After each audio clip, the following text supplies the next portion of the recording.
And while all that happens, Jeremiah writes something in chapter 3 of his book. It is a text about which we are going to talk in detail, but for now, we are going to save the exact phrase for later, because it is going to be the anchor of this entire video. What we can say now is that Jeremiah knew. He knew that Babylon was coming. He knew that the temple was going to be destroyed. He knew that Yahweh had handed the temple over to destruction. He knew that the glory that rested on the ark was already withdrawing.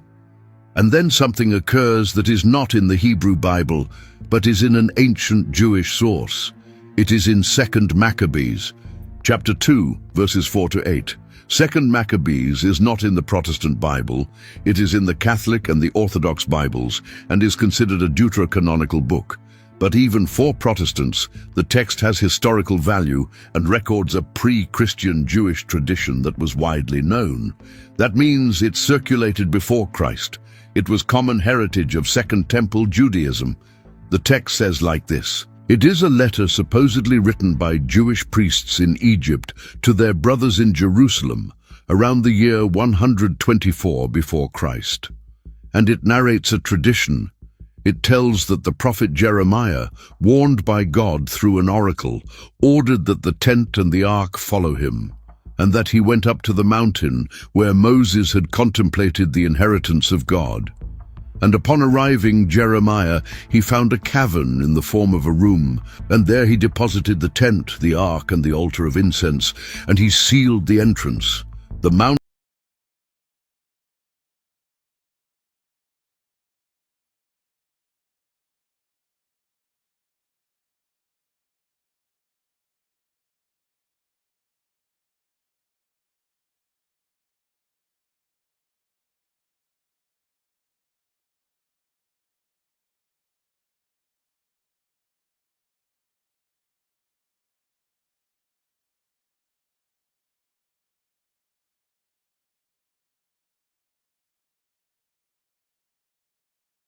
where Moses had seen the promised land is Mount Nebo, in the present-day Kingdom of Jordan, opposite the eastern bank of the River Jordan.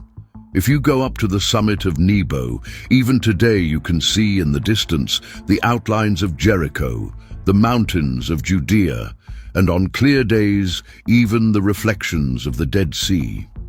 Imagine the scene. An old prophet, accompanied by loyal priests escaping from Jerusalem shortly before the fall, carrying the ark covered with cloths on their shoulders, crossing the Jordan to the north where the Babylonians had not yet arrived, climbing Nebo at slow pace, hidden among rocks and scrubland, finding a hidden cavern, depositing there the chest, sealing the entrance with stones, with mud, with the silence that an eternal secret demands. The letter continues.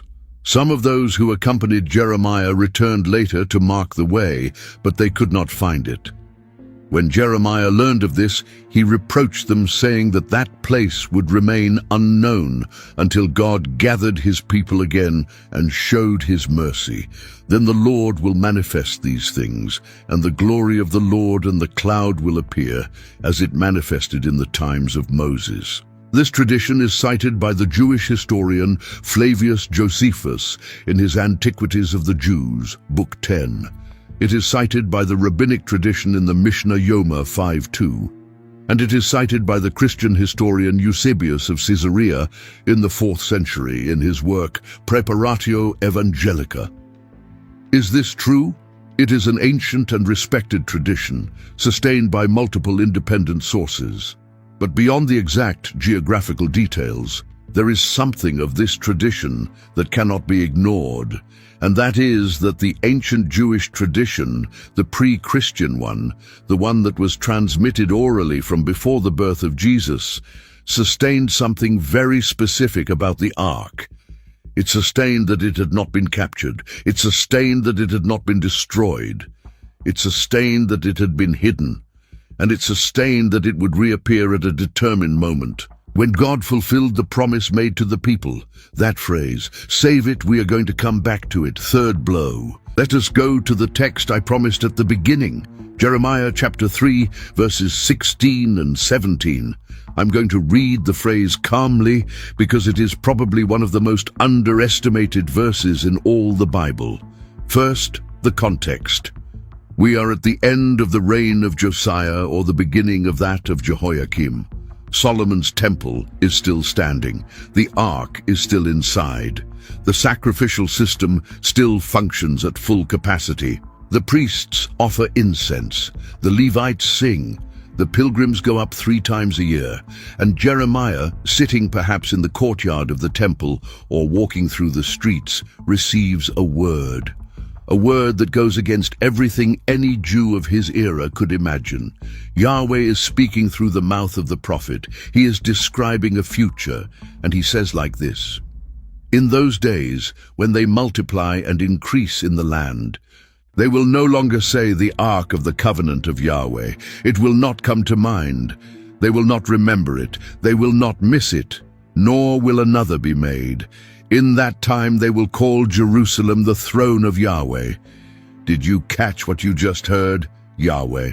The same Yahweh who ordered the ark built in Exodus 25. The same one who filled the mercy seat with his glory in Leviticus 9. The same one who killed Uzzah for touching it in 2 Samuel 6. The same one who humiliated Dagon for capturing it in 1 Samuel 5. That Yahweh is saying through the mouth of Jeremiah that there is going to come a moment when the ark is not going to matter, that no one is going to look for it, that no one is going to miss it, that not even another one is going to be made, and that in its place, all of Jerusalem is going to be called the throne of Yahweh. This is not a casual comment. This is the Bible announcing its own transition. Yahweh was warning almost 600 years before the birth of Jesus that the ark was going to leave the center, that the chest was going to be replaced, that the presence of God was going to change residence. And the English biblical commentator F. Bruce, in his commentary on Hebrews, observed that this prophecy of Jeremiah is probably one of the most radical texts of the Old Testament. Because Yahweh is not saying merely that the ark is going to disappear. He is saying that it will no longer be necessary. He is changing the very center of worship. But replaced by what? Here, almost all readers fall short, because the answer is not complete in Jeremiah 3. It is distributed in different parts of the New Testament. And when you put it together, your head explodes.